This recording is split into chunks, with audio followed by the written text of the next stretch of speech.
नमस्कार दर्शकों, बात आज के चैनल के कार्यक्रम खबरदार खबरों में आपका स्वागत है। आपको बता दें कि इस कार्यक्रम में हम आपको देश दुनिया की दमदार खबरें विस्तार में बताएंगे। तो लीजिए आज की खबरदार खबरें।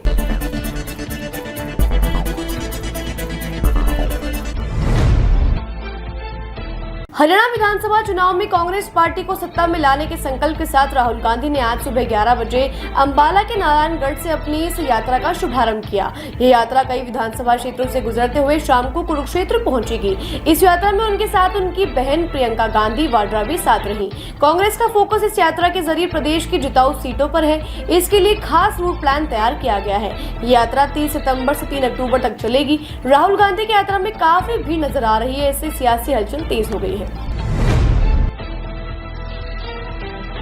दिल्ली में कानून व्यवस्था को लेकर बढ़ती चिंताओं के बीच आम आदमी पार्टी के मंत्री सौरभ भारद्वाज ने उपराज्यपाल वीके सक्सेना की भूमिका और प्राथमिकताओं पर सवाल उठाते हुए रविवार को दावा किया कि राष्ट्रीय राजधानी में गोलीबारी की ताजा घटनाओं के कारण दहशत का माहौल है। आप नेता सौरभ भारद्वाज ने आज विधायक दुर्गेश पाठक समेत अन्य आप नेताओं को लेकर उपराज्यपाल से मुलाकात की। उन्होंने उपराज्यपाल से मिलकर शहर की बिगड़ती कानून व्यवस्था की स्थिति पर तत्काल कार्यवाही की मांग की। भारद्वाज और पाठक ने रविवार को नारायणा शोरूम का दौरा किया, जहां हाल ही में गोलीबारी की घटना हुई थी। उन्होंने कहा कि इस घटना से राजधानी वासियों और व्यापार मालिकों में डर बढ़ गया है और पूरी दिल्ली भयग्रस्त है।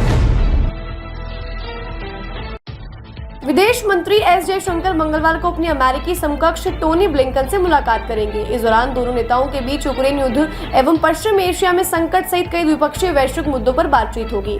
जयशंकर रविवार को ही अमेरिका पहुंच गए। वह कैबिनेट के मंत्रियों और अमेरिका के राष्ट्रपति जो बाइडेन के प्रशासन के अन्य अधिकारियों से मुलाकात भी करेंगे। अमेरिकी विदेश मंत्री से मुलाकात करने के बाद जयशंकर का थिंक टैंक समुदाय से भी बातचीत करने का कार्यक्रम है। वहीं एक भारतीय समुदाय के सम्मेलन को भी संबोधित करेंगे।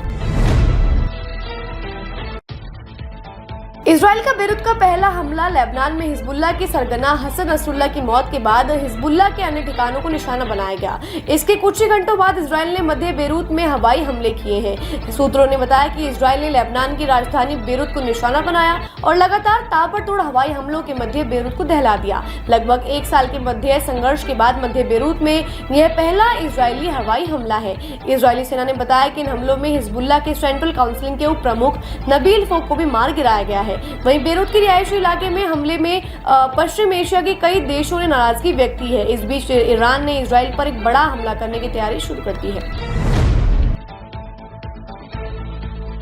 हिंदी सिनेमा के दिग्गज अभिनेता मिथुन चक्रवर्ती के लिए खुशी का समय है। अभिनेता को फिल्म इंडस्ट्री से जुड़े सबसे बड़े सम्मान दादा साहेब फाल्के अवार्ड से सम्मानित किया गया है। केंद्रीय मंत्री अश्विनी वैष्णव ने इसकी घोषणा की है। मिथुन को यह पुरस्कार 8 अक्टूबर को 17वें नेशनल फिल्म अवार्ड सेरेमनी में दिया जाएगा। 1976 के बाद ही फिल्मों में उनके अभिनय के दम को दुनिया ने सराहा और वो पिछले 50 सालों से फिल्मी दुनिया पर राज कर रहे हैं। भाजपा के फायर ब्रांड नेता और सराधना से पूर्व विधायक संगीत सोम पर मुकदमा लिखने की मांग उठी है। आजाद अधिकार सेना के राष्ट्रीय अध्यक्ष अमिताभ ठाकुर ने आज उत्तर प्रदेश के मुख्य सचिव तथा डीजीपी को पत्र लिखकर भाजपा नेता संगीत सोम के खिलाफ एफआईआर तथा विधिक कार्यवाही की मांग की है। अपनी शिकायत में उन्होंने कहा कि पिछले दिनों संगीत सोम द्वारा मेरठ की एआर कोऑपरेटिव दीपक थरेजा को फोन कर धमकाया गया था। उसके बाद उन्होंने मुरादाबाद में एक सार्वजनिक सभा में सरकारी कर्मियों व अधिकारियों को जूते मारने की बात कही थी। तिरुपति लड्डू विवाद की जांच के लिए विशेष जांच दल एसआईटी की टीम तिरुमाला पहुंची। टीम ने घटनास्थल पर पहुंचकर सभी पहलुओं की जांच की, सभी संबंधित लोगों से पूछताछ की, लड्डू बनाने की संपूर्ण प्रक्रिया का मुआयना किया। लड्डू में इस्तेमाल की जाने वाली हर चीज का सैंपल इकट्ठा किया गया, जिसे लैब भेजा जाएगा। एसआईटी की जांच से उम्मीद है कि विवाद की सच्चाई सामने आएगी और उचित कार्यवाही की जाएगी। वहीं इन सबके बीच आज सुप्रीम कोर्ट के चीफ जस्टिस डीवाई चंद्रचूड़ ने सपरिवार तिरुमाला जाकर स्वामी वेंकटेश्वर मंदिर में दर्शन किए। अमित शाह ने कांग्रेस अध्यक्ष मल्लिकार्जुन खड़गे पर पलटवार करते हुए कहा कि खड़गे ने अपनी कटुता का परिचय देते हुए अपने निजी स्वास्थ्य मामले में पीएम मोदी को अनावश्यक रूप से घसीटा है। उनकी टिप्पणी बताती है कि कांग्रेस के मन में मोदी का कितना डर है। दरअसल जम्मू में एक रैली को संबोधित करते हुए खड़गे की तबीयत खराब हो गई थी। चिकित्सा सहायता मिलने के बाद खड़गे ने भाषण को आगे बढ़ाते हुए कहा कि जब तक मोदी को सत्ता से नहीं हटाऊंगा तब तक मरूंगा नहीं, आपकी बात सुनूंगा और आपके लिए लड़ूंगा। कर्नाटक के सीएम सिद्धारमैया ने वादा किया है कि उनकी सरकार 7 माह पहले सौंपी गई जाति आधारित सर्वे रिपोर्ट को मंत्रिमंडल के समक्ष रखेगी और उस दिशा में आवश्यक कदम उठाएगी। सिद्धारमैया ने कहा कि पिछड़े और वांछित समुदाय की पहचान के लिए जाति आधारित गणना आवश्यक है। सीएम ने कहा कि हम जिस व्यवस्था से आते हैं उसे बदलना चाहिए और हम उस बदलाव को लाने की कोशिश कर रहे हैं। दिल्ली के नवनियुक्त मुख्यमंत्री आप नेता आतिशी ने आज सुबह राष्ट्रपति भवन पहुंचकर राष्ट्रपति द्रौपदी मुर्मू से शिष्टाचार भेंट की। 21 सितंबर को सीएम पद की शपथ लेने के बाद आतिशी की राष्ट्रपति से पहली मुलाकात थी।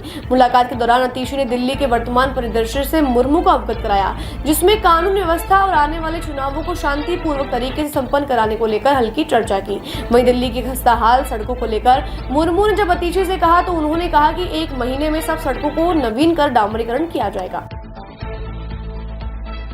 खबरदार खबरों में आज के लिए बस इतना ही। कल फिर नई खबरों के साथ हम होंगे आपसे रूबरू। नमस्कार।